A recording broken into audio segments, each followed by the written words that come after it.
The very first wheat harvest cab cam of 2014 for the Ohio AgNet. I'm Ty Higgins, riding along with Scott Metzger. We are just south of Williamsport in Pickaway County. And Scott, I know that it's not your best field of wheat, but you've had some really good ones so far to start out this season. Earlier last week, tell me about those fields and how harvest is shaping up so far here. Yeah, we're probably about half done with wheat harvest right now. The first 3 or 4 fields we cut, they were anywhere from 95 to 106 bushel. So it's been a lot better than what we thought it would be coming out of the winter with what it looked like in March. Yeah, talk about those concerns a little bit, because we had the freezing and thawing and a whole bunch of snow, and Mother Nature really couldn't make up her mind coming out of spring. So what kind of chance did you give this wheat crop, let's say in February or March? I didn't think it was going to be very well at all. We'd have a good bit of snow on, then the snow would melt, and then we would get those sub-zero or under 0 degree days, and we just thought it was going to be really hard on the wheat, and it took a good while here for it to come out of it there through March and April, and then finally started shaping around. But mid-March, I gave our wheat crop about a 60% chance of making what it normally does. Let's talk about the numbers. How are the yields looking? How's the moisture here in this field and the field you had in the past? Out here, this is running about 18%. This same variety that I had down behind my house where I cut yesterday, it was actually dry. This one was planted a little bit later.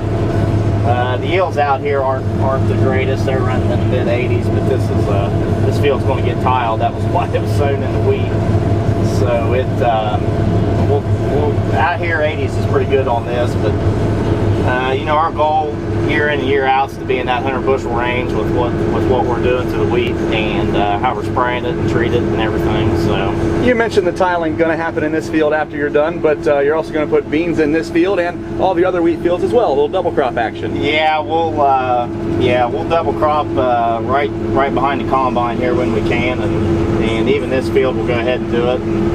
And go ahead and get it tiled. It'll work out pretty good. The draper head will just kind of go right in between the tile lines and get the beans there, and it's not any issue.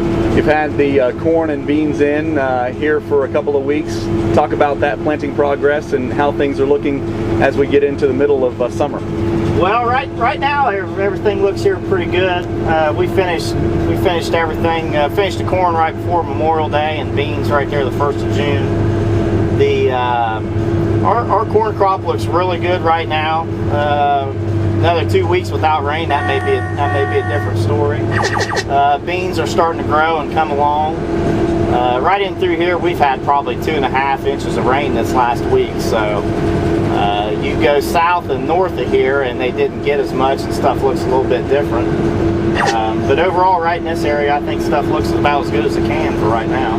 Now, Scott, I've seen a lot of monitors in combines, but I have to tell you, this is one of the first ones I've seen here. Is you have 3 cameras on this rig, and you get to take a look at what's happening there behind you. Talk about your use for that camera and why you have it mounted there. Well, the cab cam, it's pointed in the bin right now, and I use that so I can maximize the amount of bushels I can get in there.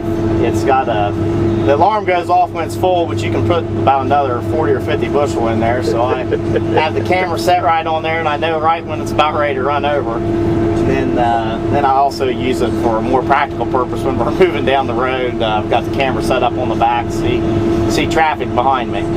So, practical and just fun. You're that's right. A high-tech redneck, I guess we could say. That's exactly right. Just south of Williamsport in Pickaway County, my guest Scott Metzger for the first cab cam of the wheat harvest for 2014. For the Ohio AgNet, I'm Ty Higgins, and we'll see you down the road.